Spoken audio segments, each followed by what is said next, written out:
கிறிஸ்துவுக்குள் அன்பானவர்களே, நம்முடைய ஆண்டவர் ரட்சகருமான இயேசு கிறிஸ்துவின் வல்லமையான நாமத்தில் உங்களை வாழ்த்தி வரவேற்கிறோம். இன்றைய வேத தியான பகுதிக்கு வாசி தெரிந்து கொள்ளப்பட்ட வேத வசனம் 1 நாளாகமம் 4 அதிகாரம் 10 வசனம்.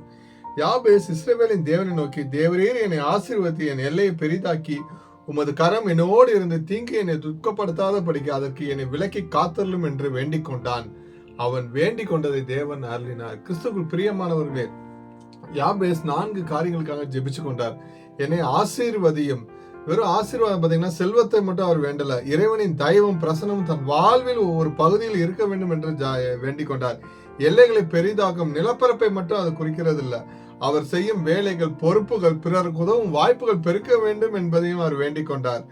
அதே போல தனது சொந்த பலத்தால் எதையும் செய்ய முடியாது என்பதை உணர்ந்த யாபேஸ் தேவனுடைய வல்லமையும் வழிநடத்தலையும் அவர் நாடினார். அல்லேலூயா.